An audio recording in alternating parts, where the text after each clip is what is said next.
안녕하세요. 저는 서울에서 레스토랑을 운영 중인 50대 여자입니다.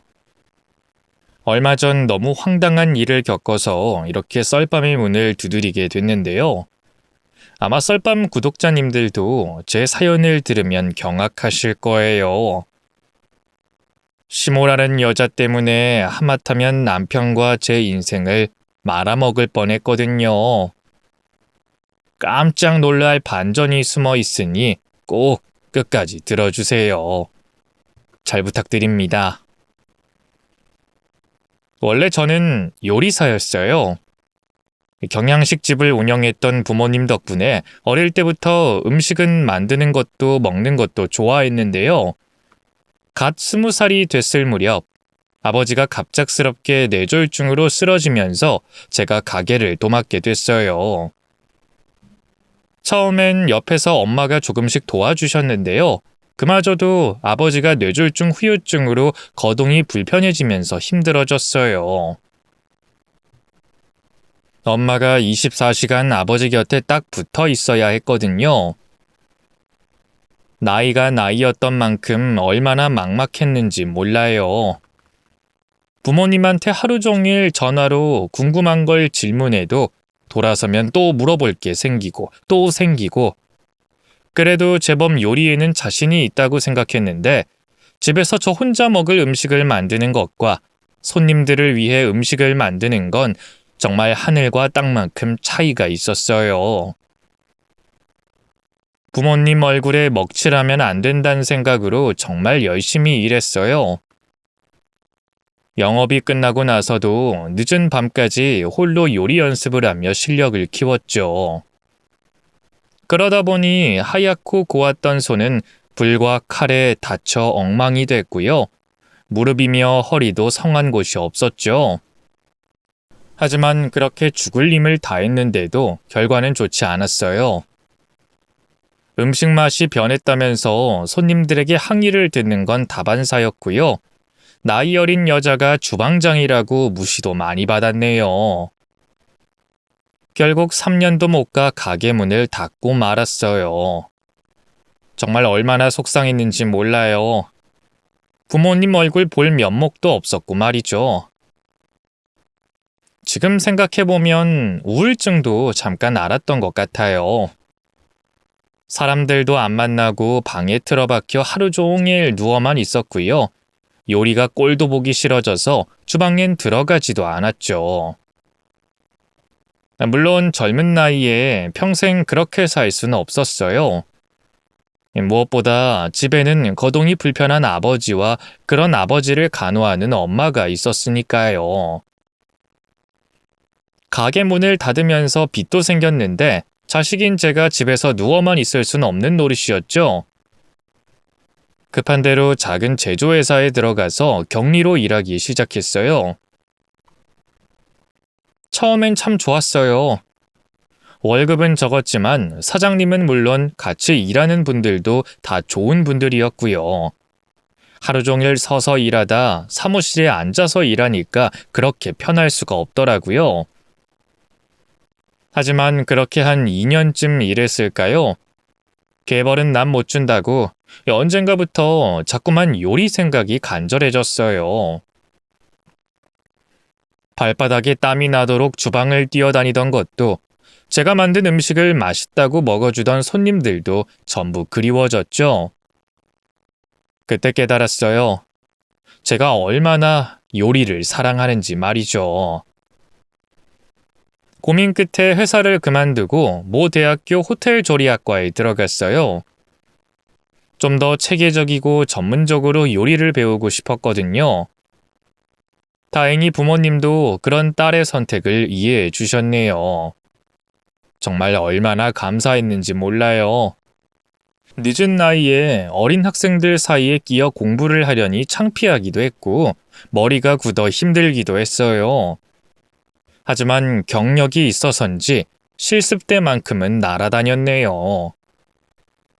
교수님들 칭찬에 바닥을 쳤던 요리에 대한 자신감도 많이 회복됐고 말이죠.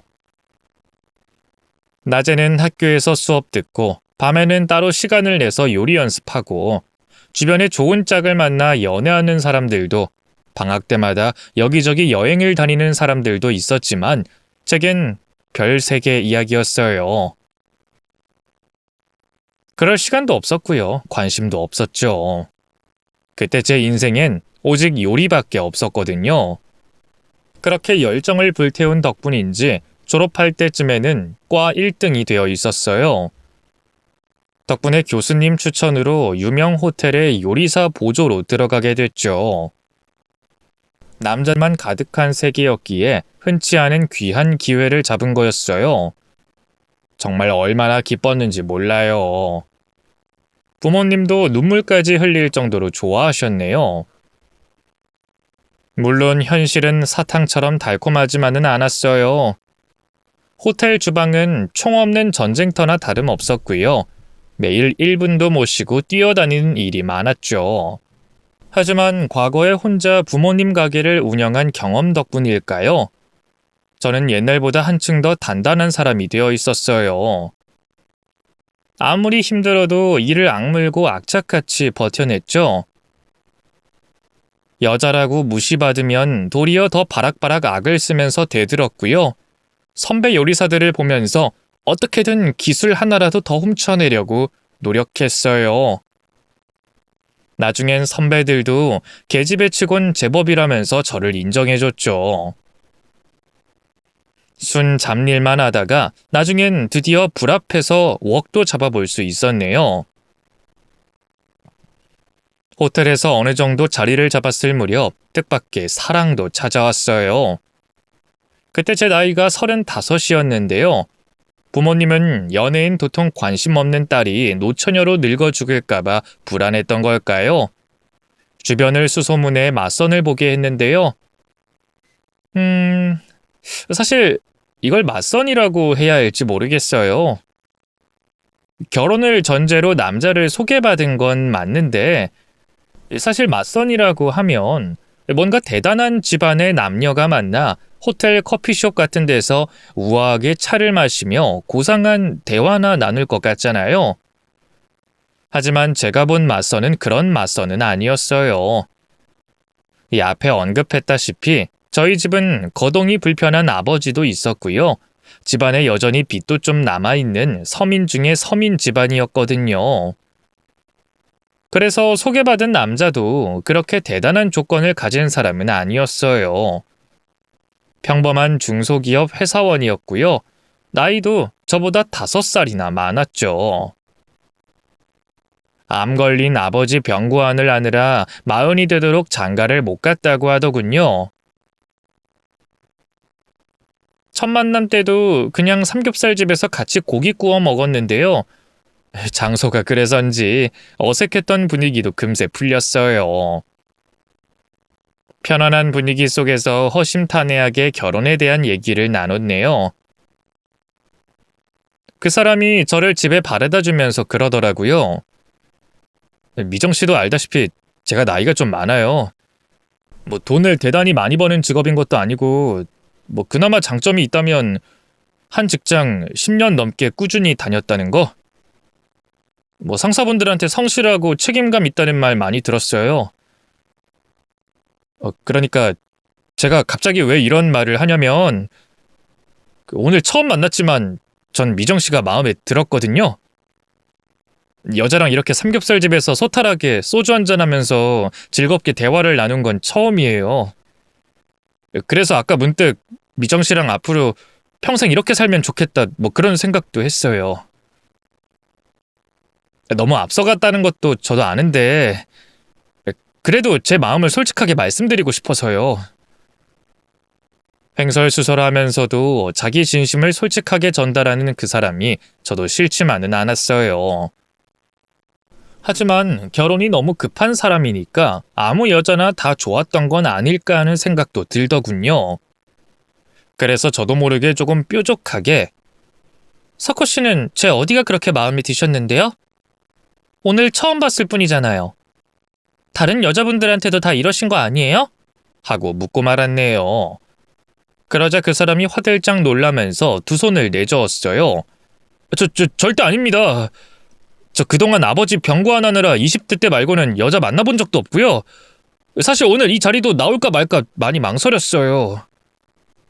망설이셨다고요? 왜요? 제가 정말 결혼을 원하는 건지 회의감이 들어서 말이에요. 아버지가 자기 눈 감기 전에 손주 보고 싶다고 하도 그러셔서 여기저기 여자 좀 소개해달라고 청탁을 넣긴 했었는데 막상 아버지가 돌아가시고 나니까 생각이 많아지더라고요. 사실 전 젊은 시절에도 이성한테 관심이 별로 없었거든요. 근데 오늘 미정 씨 만나서 같이 고기 구워 먹고 이런저런 대화 나누면서 참 즐거웠어요. 이렇게 즐거웠던 게 얼마만인지 기억이 안 날 정도로 말이에요. 만약 미정 씨도 그랬던 거라면 결혼을 전제로 진지하게 한번 만나보고 싶습니다. 그 사람의 진지한 고백에 이상하게 가슴이 떨렸어요. 지금 생각해보면 그때 그 사람에게 반했던 게 아닐까 싶어요. 어쨌든 그 뒤로 저는 그 사람과 계속해서 만남을 이어갔고요. 반년의 짧은 열애 끝에 정식으로 식까지 올리게 됐죠. 결혼 생활은 행복했어요. 아무래도 연로한 부모님을 두고 분가하는 게 마음에 걸려 함께 살기 시작했는데요. 남편은 불편한 기색도 없이 정성을 다해 저희 부모님을 모셨어요. 아무래도 호텔 일이라는 게 근무 시간도 길고 따로 주말도 없고 가정과 양립하기엔 여러모로 무리가 있는 직업이잖아요. 그래서 자연스럽게 집안일에도 소홀하게 됐고요. 직업이 요리사면서 남편한테 따뜻한 밥 한 번 제대로 차려본 기억이 없어요. 빈말로라도 좋은 아내라고는 할 수가 없는 그런 아내였죠. 그런데도 남편은 한 번도 제게 뭐라고 한 적도 없어요. 오히려 퇴근하고 집에 오면 저희 엄마를 도와 살림을 거들고요. 주말마다 아픈 아버지를 모시고 병원에 다녔죠. 정말 얼마나 고맙고 미안했는지 몰라요. 결혼 후에도 요리에 대한 제 열정은 식지 않았어요. 승진하면 승진할수록 야망도 점점 커졌고요. 급기야 총괄 주방장이 되고 싶다는 욕심까지 생기더군요. 다행히 남편은 그런 제 꿈을 이해하고 지지해줬어요. 멋있고 기특하다면서 자기가 힘 닿는 데까지 도와주겠다고 했죠. 하지만 현실의 벽은 만만치 않았어요.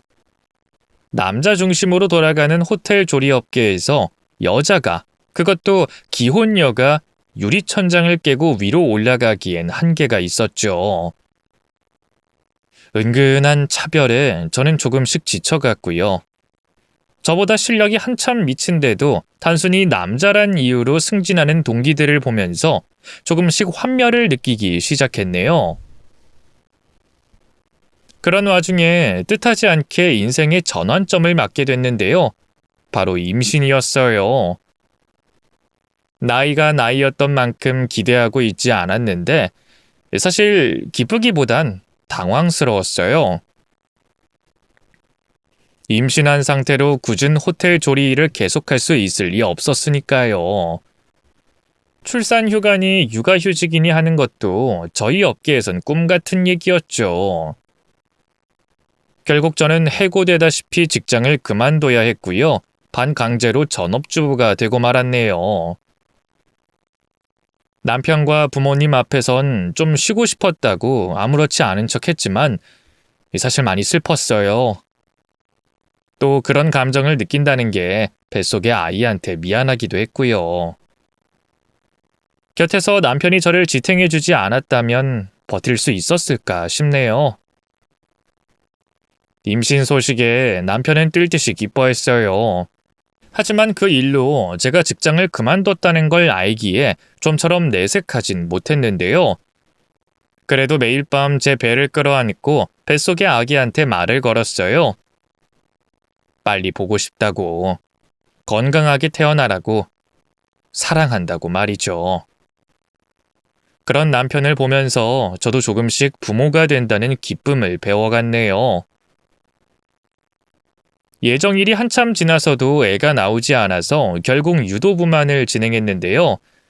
이 노산의 초산이라 우여곡절이 많았지만 그래도 다행히 아이는 건강하게 저희 곁으로 와줬어요. 남편과 저를 반씩 빼어 닮은 예쁜 여자 아기였답니다. 딸을 낳고 나서도 안 예쁘면 어쩌지, 나한테 모성이라는 게 없으면 어쩌지 걱정이 많았는데 다 부질없는 짓이었어요. 딸은 정말 눈에 넣어도 안 아플 만큼 사랑스러웠으니까요. 딸을 위해서라면 뭐든 다 할 수 있을 것 같았죠. 그렇게 한 몇 년간은 육아지옥에 빠져 살았어요. 그러다 딸이 유치원 들어갈 무렵부터 저도 조금씩 여유가 생기기 시작했는데요.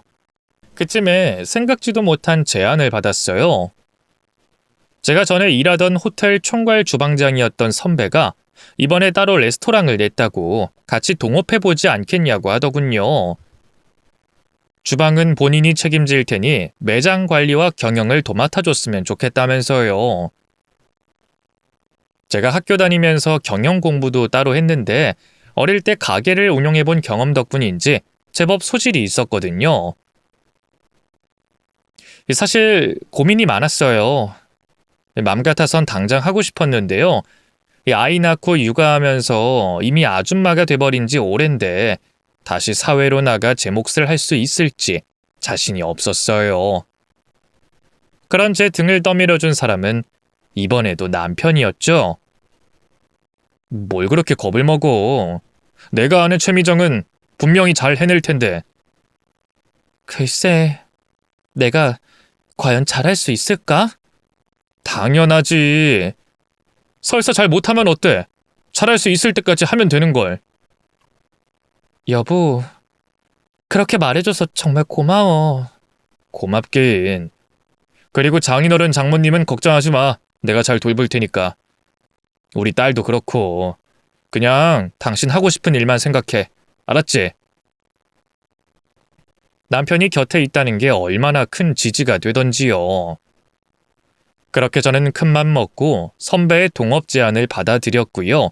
서울에 있는 최고급 레스토랑에서 경영 일을 하게 됐네요. 처음엔 파리만 날렸는데요. 다행히 조금씩 입소문이 나면서 장사가 잘 되기 시작했어요. 그런데 웬걸 창업한 지 1년도 안 돼 뜻밖의 악재가 생기고 말았어요.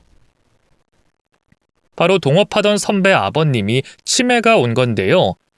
선배는 아버님을 차마 요양병원에 보낼 순 없다고 본인이 돌봐야 할 것 같으니 가게를 접겠다고 하더군요. 이미 제 손때가 묻을 대로 묻은 가게인데 도저히 포기가 안 되더라고요. 그래서 선배와 상의 끝에 제가 그 가게를 완전히 인수하게 됐네요. 선배가 헐값에 넘겨주긴 했지만 그래도 은행 빚을 꽤나 크게 져야 했죠. 하지만 저는 위기에 더욱 강해지는 성격이었어요. 어떻게든 빨리 은행 빚을 갚고 가게를 성공시켜야겠다는 생각이 들더군요. 그래서 눈여겨보던 대학 후배 2명을 주방장으로 고용했고요. 함께 머리를 맞대고 이런저런 신메뉴를 고안했죠. 처음 1, 2년간은 직원들 월급도 간신히 줄 정도였는데요. 아예 VIP 손님들을 타겟으로 하면서 빠르게 매출이 오르기 시작했어요. 달에 벌어들이는 수익이 그야말로 억소리가 날 정도였죠. 상황이 그렇게 되자 혼자서 레스토랑을 운영하는 게 힘에 부치더라고요. 그래서 고민 끝에 남편에게 좀 도와달라고 부탁했어요. 남편은 흔쾌히 수십 년간 몸담았던 직장을 그만두고 제 일을 돕기 시작했네요. 멋모르는 사람들은 능력 좋은 마누라 만나서 팔자 폈다고 했지만 글쎄요. 사실은 남편의 그런 숨은 내조가 있었기에 제가 성공할 수 있었던 거예요. 그렇게 남편과 둘이 레스토랑을 운영하면서 점차 살림이 피기 시작했어요. 5 식구가 끼어 자던 낡은 빌라에서 번듯한 2층짜리 주택으로 이사도 가고요. 몸이 불편한 아버지와 어린 딸을 돌볼 도우미 아주머니도 구했죠. 또 1년에 한두 번 시간을 내서 가족들끼리 여행도 다니기 시작했네요. 삶이 조금씩 윤택해져 가는 게 피부로 느껴지더라고요. 그땐 정말 꿈에도 몰랐어요. 갑작스럽게 나타난 한 여자가 행복한 저희 가족을 갈라놓을 줄은 말이죠. 남편과 저는 늘 한 차를 타고 레스토랑으로 출근했는데요. 하루는 남편이 일이 있다면서 먼저 가라고 하더군요. 무슨 일인가 캐물어도 다녀와서 얘기해주겠단 말만 하대요. 생전 저에게 비밀이라고는 없는 사람이었는데 너무 궁금하더라고요. 사무실에 도착해서도 도통 일이 손에 잡히지 않더군요. 그날 늦게라도 온다던 남편은 끝내 출근하지 않았고요. 결국 저는 퇴근도 쓸쓸하게 혼자서 해야 했죠. 집에 돌아오니 남편이 혼자 술을 먹고 있더라고요. 평생 술은 입에도 안 대던 사람인데 뭔가 일이 있구나 싶어 그 앞에 앉아 캐물었는데요. 돌아온 대답은 너무나 충격적이었어요. 나 사실 오늘 우리 어머니 만나고 왔어. 뭐? 진짜? 돌아가신 거 아니었어? 저는 그때까지 시어머니가 남편 어릴 때 일찌감치 돌아가신 줄로만 알았거든요. 근데 사실은 그게 아니었더라고요. 실은 나 당신한테 거짓말했어. 사실 나 어릴 때 어머니한테 버림받고 보육원에서 자랐어. 그러다 내 존재를 알게 된 아버지가 날 걷어준 거고. 그 여잔 그동안 어디서 뭘 하고 살았는지 알지도 못했거든. 근데 며칠 전에 나한테 연락이 왔더라고. 한번 만나고 싶다고. 이제 와서 이렇게 내 앞에 엄마랍시고 나타나서 저러는 꼴이 너무 역겹기만 했는데 오늘 막상 만나고 오니까 마음이 이상해. 자꾸만 용서해주고 싶어져. 남편의 고백을 듣는데 속았다는 생각보단 안쓰럽다는 생각이 더 먼저 들었어요. 그래서 두 팔을 뻗어 남편을 꽉 끌어안아줬죠. 그런 걸 왜 이제야 말해, 바보같이. 미안해. 안 그래도 흠이 많은데 그런 복잡한 가정사까지 있는 걸 알면 당신이 날 안 만나줄까봐 두려웠어. 어차피 나 버리고 도망간 여자 내 인생에 다시 엮일 일도 없다고 생각했고. 그래도 결혼 생활하는 내내 당신을 속였다는 생각에 가슴 한켠이 무거웠어. 너무 늦게 말해서 미안해. 미안할 게 뭐 있어. 오히려 내가 미안해. 그동안 당신은 내게 너무 큰 의지가 되어줬는데 난 그렇지 못했네. 당신이 이렇게 힘들어하는 줄도 모르고. 어머님, 나도 한번 만나고 싶은데 어때? 남편은 잠시 고민하는 눈치인가 싶더니 이내 고개를 끄덕였어요. 부모 자식 사이는 천륜이라는데 어떻게 그걸 사람 손으로 끊을 수가 있겠어요. 일단 혹시 모르니까 친자 검사는 해보려고. 그거 결과까지 나오면 그때 같이 한번 만나자. 그 뒤로 남편은 홀로 유전자 검사도 의뢰하고 시어머니와 계속 연락도 이어가는 등 바쁜 시간을 보냈어요. 그리고 몇 달 뒤 유전자 검사는 일치로 나왔고요. 마침내 저도 시어머니를 만나게 됐죠. 결혼하고 10수년 만에 만난 시어머니는 제 생각과 많이 달랐어요. 사실 남편한테 얘기를 들었을 때만 해도 뭔가 곱게 나이든 가녀린 여사님을 생각했는데 웬걸 만나보니 풍채도 좋고 키도 꽤나 크더군요. 생활고 때문에 남편을 보육원에 맡겼다고 들었는데 생각보다 잘 지낸 것 같더라고요. 시어머니는 저를 보자마자 눈물바람을 하면서 제 손을 맞잡았어요. 아이고, 네가 내 아들하고 결혼했다는 미정이구나. 어쩜 이렇게 곱니? 그동안 나 대신 우리 아들 곁을 지켜줘서 고맙다. 고마워. 별 말씀을요. 이제부턴 저랑 이이가 잘 모실게요. 어머님 잘 부탁드려요. 아유, 그렇게 말해주니 고맙구나. 자식 버린 여자가 이제 와서 이렇게 나타나도 될지 고민이 많았는데 내 아들 얼굴이 눈에 매일같이 밟혀서 견딜 수가 있어야 말이지. 부모 대접은 바라지도 않으니까 그저 옆에만 있게 해주렴. 무슨 말씀이세요, 어머님? 우리 이 낳아준 것만으로도 충분히 효도받으실 자격이 있으세요. 그러니 그런 말씀 마세요. 오열하다시피 하는 시어머니가 가여워서 저도 모르게 더 살갑게 말을 붙였어요. 그러자 잠자코 있던 남편도 맞아요, 어머니. 이제라도 용기 내주셔서 고마워요. 앞으로 제가 정말 잘할게요. 하면서 말을 보태더군요. 그 말에 시어머니는 더욱더 꺼이꺼이 울었지만 그래도 참으로 기뻐하셨네요.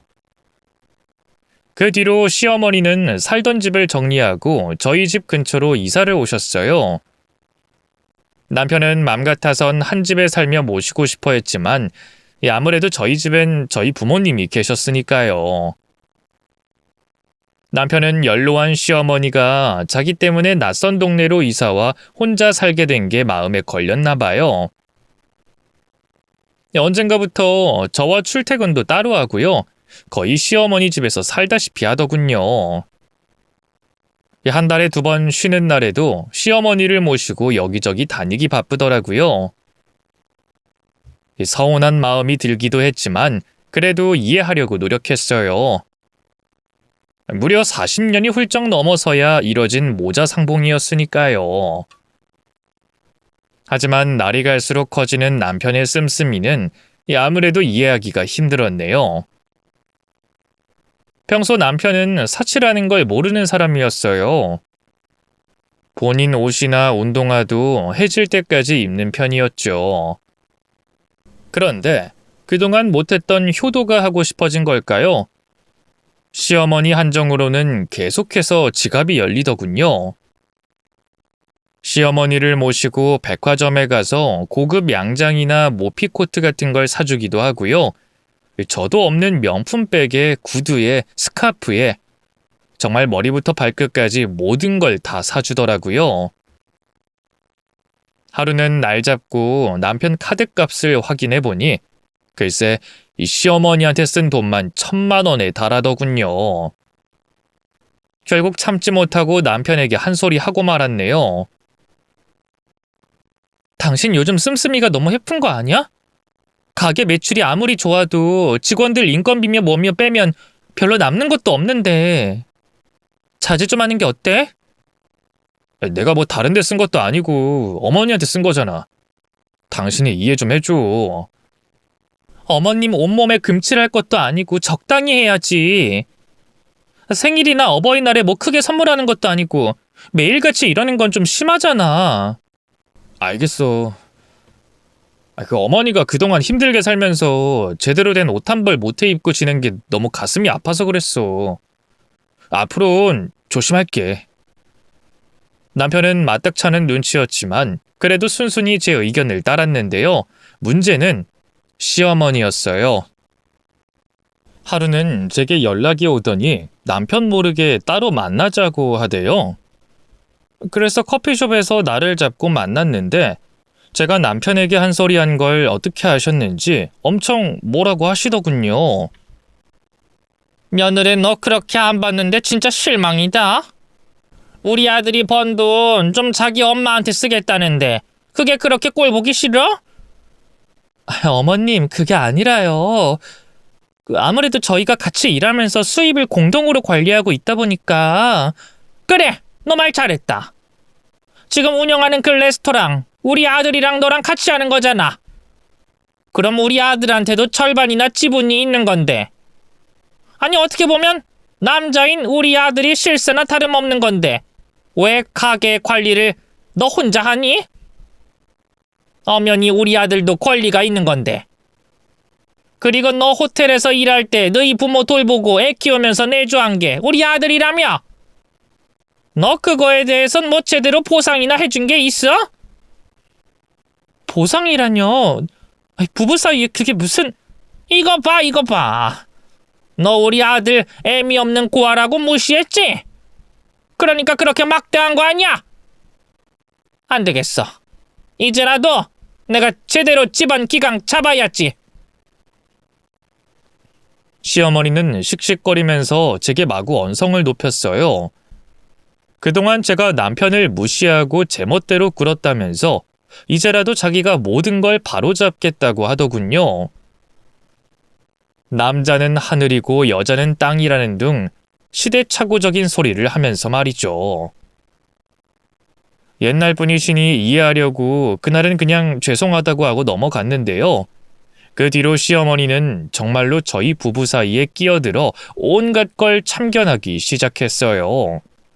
심지어 제가 남편 아침밥 안 차려주는 걸로도 뭐라고 하더군요. 여보, 어머님 좀 어떻게 해봐. 요즘 매일같이 나한테 전화하셔서 이래라 저래라 잔소리 하신다고. 당신이 이해 좀 해줘. 그동안 나한테 못했다는 미안함 때문에 당신한테 더 그러시는 것 같으니까. 오늘은 글쎄 우리 집까지 쳐들어와서 나한테 반찬하는 법 알려주겠다고 난리를 피우셨다니까? 우리 엄마랑 아버지도 얼마나 황당해 하셨는데. 이건 좀 선 넘은 거 아니야? 선을 넘었다니. 당신 무슨 말을 그렇게 해? 우리 어머니가 뭐 못 올 때 왔어? 막말로 아들 집 와서 며느리한테 그 정도는 할 수 있는 거잖아. 남편과 저는 시어머니 문제로 다투는 날이 점점 늘어갔어요. 생전 부부싸움이라고는 해본 적이 없는데 아무래도 부모 일이라 그런지 서로 쉽게 감정이 상하더군요. 게다가 남편은 돈을 함부로 쓰지 않겠다는 약속도 어겼어요. 글쎄, 시어머니가 생활고로 힘들다는 한마디에 덥석 자기 카드를 줬지 뭐예요. 시어머니는 신이 나선 5만 대다 카드를 마구 긁고 다녔어요. 이미 줬다는데 그걸 다시 빼앗을 수도 없고 정말 환장하겠더라고요. 당신 진짜? 어머님한테 카드를 주면 어떡해? 나랑 약속했잖아, 돈 아끼기로. 그럼 어떡해? 어머니 당장 다음 달 전기세, 수도세 낼 돈도 없다는데. 그런 분이 백화점이며 고급 식당에서 그렇게 카드를 긁고 다녀? 벌써 이번 달에 어머님이 얼마를 썼는지 알아? 끼니도 제대로 못 챙겨 먹고 힘들게 살았던 분이야. 성공한 아들 덕 좀 보고 싶다고 신나서 그러시는 걸 어떻게 뭐라고 해? 우리가 그 정도 낼 돈이 없는 것도 아니고 이해 좀 해드리자고. 그게 그렇게 힘들어? 장인어른 장모님이 그랬어도 당신이 이렇게 나왔을까? 여기서 우리 부모님 얘기가 왜 나와? 남편은 시어머니 문제에 관해서라면 그냥 덮어놓고 무작정 시어머니 편만 들었어요. 자연스레 저희 부부 사이는 갈수록 냉기만 흘렀죠. 급기야 남편은 아예 집에 들어오지도 않았고요. 시어머니 집에서 먹고 자고 다 했네요. 저도 그런 남편이 꼴보기가 싫어서 먼저 풀려는 시도조차 하지 않았죠. 그러던 어느 날이었어요. 그날도 혼자 먼저 가게로 나와서 일을 보고 있었는데요. 출근 시간이 한참 지나도록 남편이 오질 않더라고요. 연락해볼까 하다가 괜히 싸우기만 할 것 같아서 그냥 말았죠. 그렇게 사무실에서 밀린 서류를 처리하면서 얼마나 시간을 보냈을까요? 갑자기 노크 소리와 함께 문이 열리더니 지배인이 사색이돼 들어왔어요. 사장님, 큰일 났습니다. 얼른 레스토랑으로 내려와 보셔야 할 것 같아요. 무슨 일인데요? 바깥 사장님 어머니라는 분이 오셨는데 직원이 모르고 계산을 요청했거든요. 그랬더니 계산은 무슨 계산이냐면서 사람들 앞에서 자기를 망신 줬다고 항의하고 지금 난리도 아닙니다. 지배인의 읍소리를 듣는데 입이 떡 벌어졌어요. 설마 시어머니가 가게까지 찾아와서 이런 행패를 부릴 줄이야. 너무 놀라서 읽고 있던 서류를 내팽개치고 바로 지배인을 따라 레스토랑으로 향했네요. 남편에게도 알려야겠다 싶어서 가는 와중에 급하게 전화를 걸었는데 받지 않더라고요. 도대체 어디서 뭘 하고 있는 건지 너무 답답했네요. 하긴 와봤자 또 자기 엄마랍시고 싸고 돌기만 할 텐데 차라리 없는 게 낫겠다 싶더라고요. 이윽고 레스토랑에 도착한 저는 어느 정도 마음의 준비를 했음에도 불구하고 경악하고 말았어요. 글쎄 시어머니가 직원 멱살을 잡고 악을 쓰고 있지 않겠어요? 이 개 같은 년이 어디 사장 애미도 못 알아보고 계산을 하라 말아예? 뭐? 계산 안 하면 못 가십니다. 계산? 야!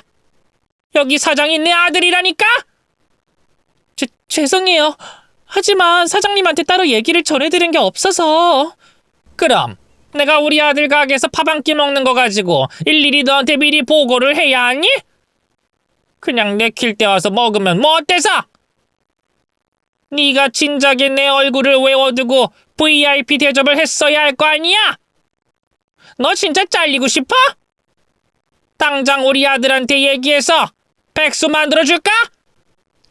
아니요, 잘못했어요. 제발 한 번만 용서해 주세요. 제가 아끼는 직원이 그렇게 갑질을 당하고 있으니 마음이 너무 안 좋더라고요. 게다가 시어머니는 혼자가 아니었어요. 뒤로 비슷한 또래의 노인네들이 무려 열댓 명이 더 있었는데요. 아마 전에 살던 동네에서 사귀었다는 친구분들이 아닌가 싶더라고요. 끼리끼리라는 말이 괜히 나온 건 아닌 건지 누구 하나 말리는 사람도 없고요. 그저 뒤에서 재밌다는 표정으로 팔짱을 끼고 지켜보기만 하더군요. 그 꼴을 보고 있자니 이건 정말 아니다 싶더라고요. 심호흡하면서 굳게 마음을 다져먹고요. 바로 시어머니와 그 직원 사이로 달려가 끼어들었네요. 어머님, 일단 이 손 좀 놓고 말씀하세요. 사람들 보는 눈이 있는데 여기서 이러지 마시고요. 뒤늦게 저를 발견한 시어머니가 반색을 하더군요. 너 마침 잘 왔다. 너 도대체 직원 교육을 어떻게 시키는 거야? 이런 멍청하고 눈치 없는 년이 내 아들 가게에서 일하는 꼴 난 못 본다. 당장 잘라버려. 고작 이런 일로 사람을 자르는 게 어딨어요. 말도 안 되는 소리 하지 마세요. 제 단호한 말에 시어머니가 바로 도끼 눈을 했어요. 뭐? 고작 이런 일? 지금 시애미가 이 직원한테 온갖 개무시를 당했는데 고작이란 말이 나와? 오호라, 너 이 직원 년하고 짰구나. 내 아들 가게에서 나 단단히 망신 주려고. 짜긴 뭘 짜요. 애초에 이 레스토랑은 남편하고 명의만 같이 쓰는 거지 제가 운영하는 거고요. 아무리 어머님이라고 해도 이렇게 연락도 없이 친구분들 끌고 와서 우르르 식사하시는 건 민폐예요. 이 정도 인원이면 사전에 미리 예약 안 하면 저희 받지도 않는다고요. 뭐? 민폐? 인연이 진짜? 내 아들 가게에서 애미인 내가 밥 좀 먹겠다는데 그게 왜 민폐야? 흥분한 시어머니가 이번엔 저를 향해 달려들었어요. 뺨을 한 대 올려 붙이더니 그대로 제 머리채를 붙잡고 탈탈 흔들기 시작했죠. 어떻게든 벗어나 보려고 했지만 놓친 애가 어찌나 힘이 센지 그냥 그대로 당할 수밖에 없었네요. 정신없는 와중에도 손님들이 지켜보고 있다는 생각이 먼저 들더라고요. 가게 이미지를 더 이상 실추시킬 수는 없다는 생각에 정신이 번쩍 들더군요. 그래서 젖먹던 힘까지 쥐어짜내 시어머니를 밀어냈는데요. 바위처럼 단단하기만 하던 시어머니가 갑자기 요란한 소리를 내면서 뒤로 자빠지더군요. 그리고는 아이고 아이고 하면서 앓는 소리를 내는 게 아니겠어요. 두 눈엔 억지 눈물까지 짜내면서 말이죠. 이건 또 갑자기 뭔 수작질인가 싶었는데요. 잠시 후 사람들 무리를 헤치고 남편이 등장하는 걸 보고 아차 싶었네요. 여우 같은 시어머니가 남편이 가게에 도착한 걸 보고 얼른 피해자인 척 굴려는 거였어요. 아니나 다를까 시어머니는 남편이 오자마자 죽는 소리를 하면서 바닥을 대굴대굴 굴렀어요. 조금 전까지 남의 뺨을 때리고 머리채 잡고 흔들던 게 누군데 너무 억울하고 열받더군요. 아니, 이게 대체 무슨 일이야? 놀란 남편이 제일 먼저 저를 향해 물었어요. 제가 미처 뭐라고 입을 열기도 전에 시어머니가 재빨리 끼어들더군요. 아이고 석호야. 난 그냥 친구들 데리고 여기서 밥 좀 먹으려고 했던 건데 내 아들이 이렇게 근사한 레스토랑 사장이라는 거 자랑 좀 하고 싶어서. 근데 내가 생각이 너무 짧았나 보다. 며느리가 글쎄 어디서 이런 민폐 짓을 벌이냐면서 아주 나를 친구들 앞에서 있는 대로 면박을 주지 뭐냐. 직원이라는 여자는 미리 얘기 들은 거 없다고 밥값이나 얼른 내고 꺼지라 하고. 내가 그렇게 큰 잘못을 한 거냐? 그래? 시어머니는 정말 배우하면 대성공했겠다 싶을 정도로 혼신의 눈물 연기를 펼쳤어요. 아무것도 모르는 사람이 봤다면 깜빡 속아 넘어갔겠다 싶더군요. 그래서 이번에도 저는 남편이 역정을 내면서 제게 뭐라고 할 줄 알았어요. 제 얘기는 듣지도 않고 자기 엄마만 싸고 돌 거라 생각했죠. 그런데 웬걸 남편의 반응은 평소와 달랐어요. 시어머니의 말은 듣지도 않고 묵묵하니 저만 쳐다보고 있더군요. 그러다가 갑자기 뜬금없는 말을 하더라고요. 당신 얼굴이 왜 그래? 누구한테 맞았어? 머리는 또 왜 그렇게 헝클어졌고? 그게... 당황한 제가 아무 말도 못하자 옆에서 잠자코 있던 직원이 얼른 입을 열었어요.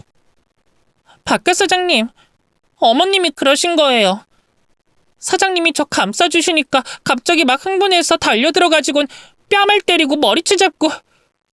아무리 시어머니라지만 정말 너무하신 거 아니에요? 그리고 저 사장님 어머님한테 밥값이나 얼른 내고 꺼지라는 말 같은 거 한 적 없어요. 오히려 욕하고 막말하신 건 사장님 어머님이라고요. 직원의 똑부러진 말에 남편이 시어머니를 향해 고개를 돌렸어요.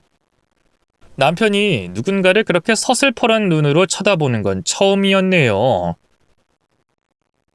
당신이 뭔데 내 와이프를 때려? 당신이 뭔데? 미처 말릴 틈도 없었어요. 남편은 번개처럼 시어머니에게 달려들었고요. 이내 커다란 손을 뻗어 시어머니의 뺨을 세게 내려치더군요. 무방비 상태였던 시어머니는 악소리를 내면서 다시 바닥으로 무너져 내렸네요. 그리고는 충격에 빠져 입만 뻐끔거렸죠. 아니, 아들, 지금 날 때린 거야? 누가 당신 아들이야? 이 파렴치한 사기꾼년이. 사람을 병신으로 봐도 유분수지. 언제까지 날 갖고 놀 작정이었어? 어? 말해보라고! 흥분한 남편이 씩씩거리며 시어머니의 멱살을 잡아쥐었어요. 그러면서 시어머니에게 사기꾼이라는 둥, 가만두지 않겠다는 둥, 미친 사람처럼 마구 소리를 질러댔네요. 도대체 뭐가 어떻게 된 일인지 알 수가 없더라고요. 당황한 건 시어머니 역시 마찬가지였어요. 시체처럼 창백해진 낯짝으로 덜덜 떨면서 남편의 두 팔에 매달리더군요. 아들, 어디서 무슨 말을 듣고 와서 이러는지 모르겠는데 엄마한테 이러면 진짜 후회한다. 후회 같은 소리하고 자빠졌네. 어디서 가짜 친모 흉내야? 경찰서 끌려가서 콩밥 좀 먹어봐야 정신 차리겠어? 가짜라니. 유전자 검사까지 해놓고 이제 와서 갑자기 왜 이러니? 네가 내 배 아파 낳은 아들이라는 건 과학적인 검사 결과로도 다 증명이 됐는데. 그깟 유전자 검사 조작하면 그만인 거 모를 줄 알아? 이미 보육원 원장님이 죄다 얘기했어. 당신이 내 친모가 아니라는 거. 바른 대로 말해. 당신 누구야? 남편은 야멸차게 시어머니를 추궁했어요. 하지만 시어머니는 끝까지 무슨 소리를 하는 거냐고 잡아떼더군요. 저는 못 참게 써서 그 사이로 끼어들었어요. 그리고 남편에게 도대체 무슨 일이냐고 캐물었네요. 그러자 돌아온 대답은 너무나 충격적이었습니다. 오늘 보육원 원장님 만나고 왔어. 어머니 다시 찾게 해준 게 너무 감사해서 계속 한 번은 찾아뵈야지 했었거든.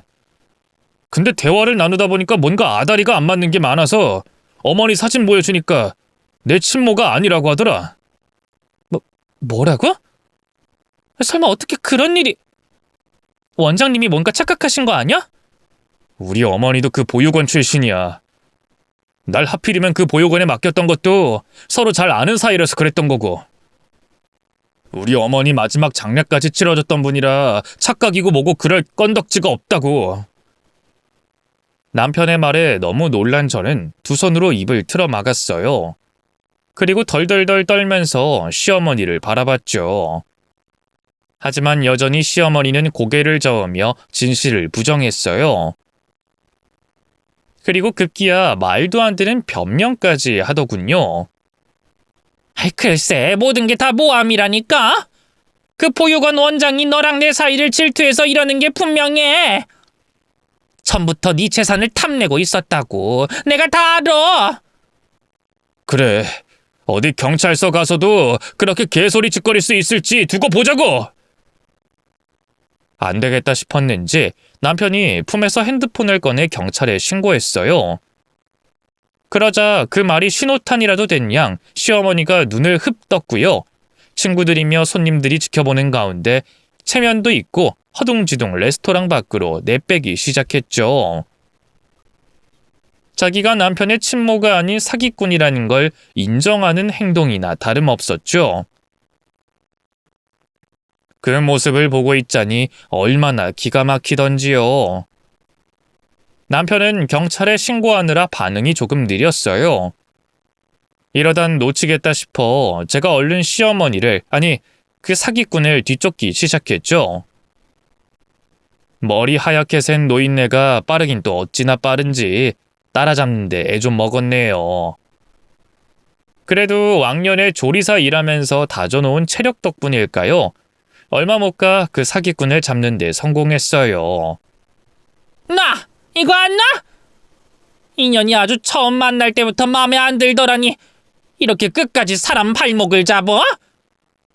놔, 이년아, 놓으라고! 죄송하지만 못 놓겠는데요. 경찰서 가서 당신이 지은 죄 밝혀내기 전까진 절대 못 가요. 내가 죄를 짓긴 무슨 죄를 지었다고 그래?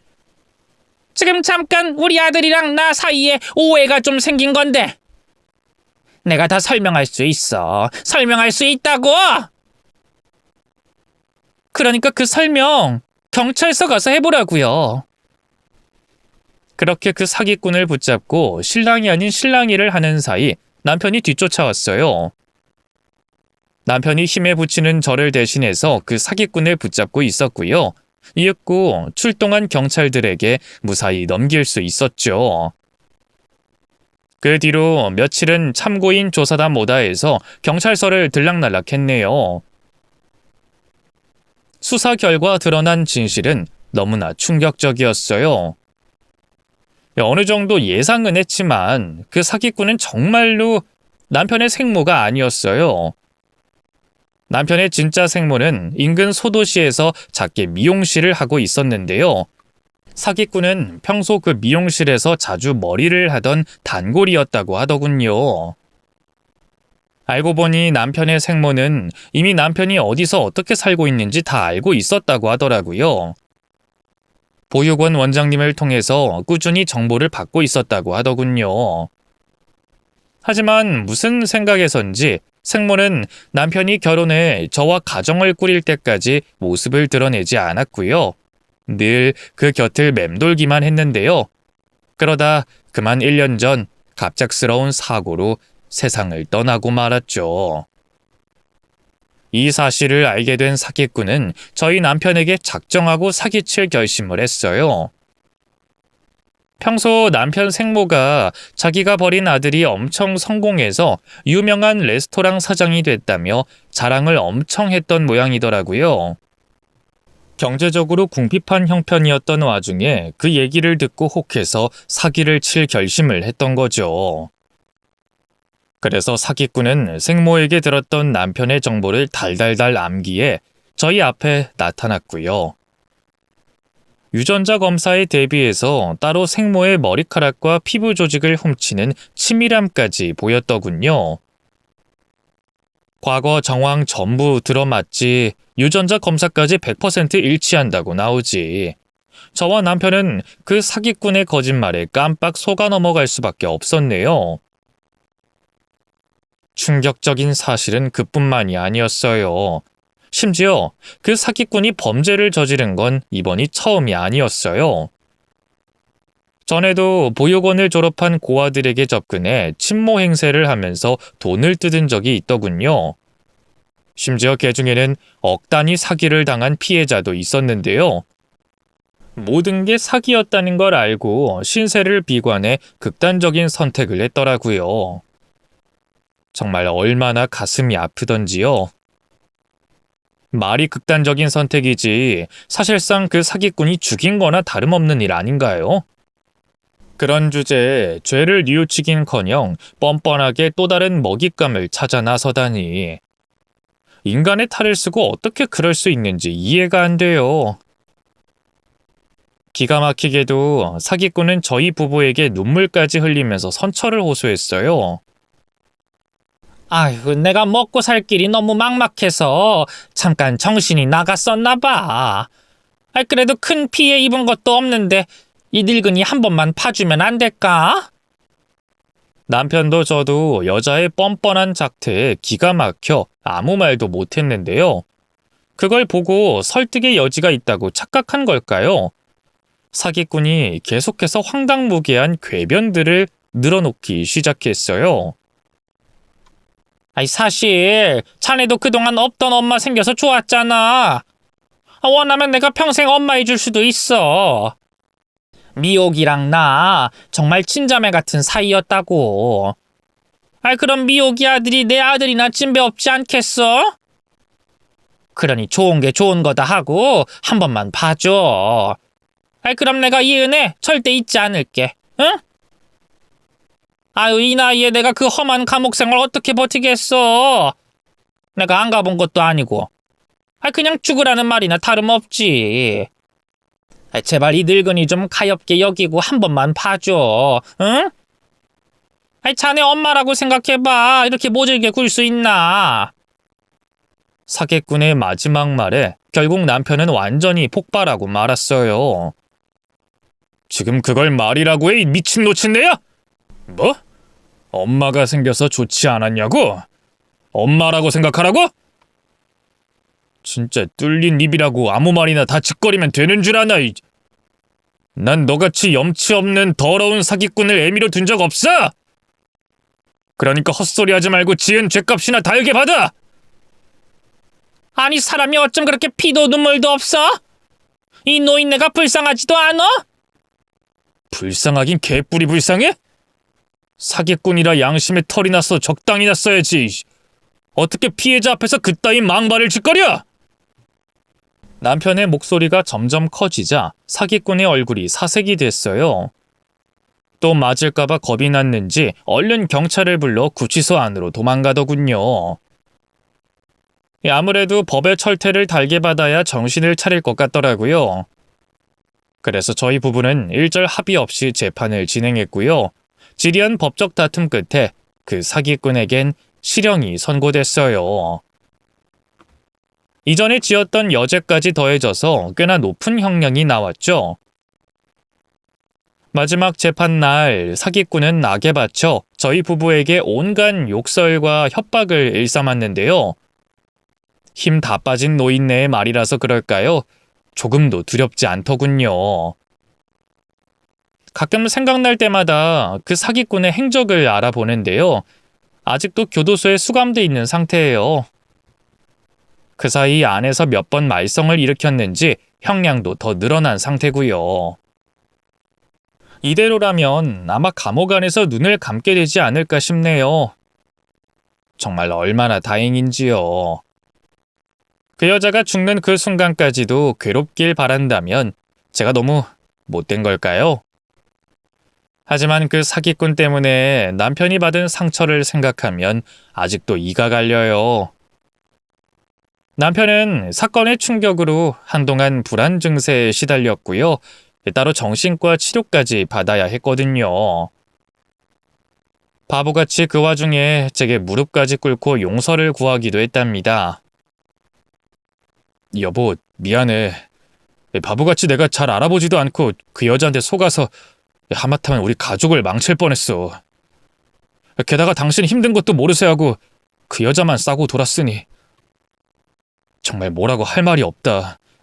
미안해. 됐어. 당신이 잘못한 게 뭐가 있어. 유전자 검사까지 조작해서 작정하고 사기를 친 건데. 당신은 피해자일 뿐이야. 아무 잘못도 없어. 여보, 그렇게 말해줘서 고마워. 정말 너무너무 고마워. 내가 앞으로 평생 갚으면서 살게. 됐어. 그동안 당신이 나한테 얼마나 잘해줬는데. 됐으니까 우리 다 잊자. 그깟 사기꾼한테 당한 것도 억울한데 앞으로 그 기억에 얽매여서 힘들어하면 더 억울하잖아. 큰 피해 안 당하고 이쯤에서 정리되길 다행이야. 당신 말이 맞아. 이만하길 천만 다행이지. 나 그 여자 절대 용서 안 할 거야. 죽은 내 친모도 평생 원망하며 살 거야. 그러지 마, 여보. 그분은 어쩌면 미안해서 당신 앞에 나타나지 못했던 걸지도 몰라.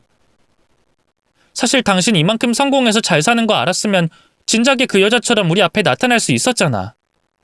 근데 그냥 계속 모른 채 당신 소식만 듣고 사셨던 거면 미안함 때문에 그리고 죄책감 때문에 차마 당신 앞에 설 수 없었던 걸 거야. 그것도 어떻게 보면 부모의 사랑 아닐까? 난 그렇게 생각해. 제 말에 남편은 한동안 아무 말도 하지 않았어요. 그러다 이내 눈물을 글썽이면서 어쩌면 당신 말이 맞을지도 몰라. 아니, 그렇게 믿고 싶어. 안 그럼 그렇게 비참하게 죽은 우리 어머니 너무 가여워서 미칠 것 같거든. 하더군요. 남편의 그 말에 얼마나 가슴이 아팠나 몰라요. 살그머니 다가가 끌어안아주니 아이처럼 엉엉 울더라고요. 저도 그런 남편을 달래주면서 참 많이 울었네요. 그래도 비 온 뒤에 땅이 굳어진다고 그 뒤로 지금까지 저희 부부는 큰 탈 없이 잘 살고 있어요. 최근에 아버지가 돌아가시면서 가족들이 여러모로 힘든 시간을 보내긴 했는데요. 서로가 서로를 의지하면서 잘 이겨냈고요. 지금은 많이 좋아졌습니다. 레스토랑 영업도 여전히 잘 되고 있어요. 최근엔 유명 미식 잡지에 소개되면서 찾는 손님분들이 한층 더 많아졌답니다. 참 감사한 일이죠.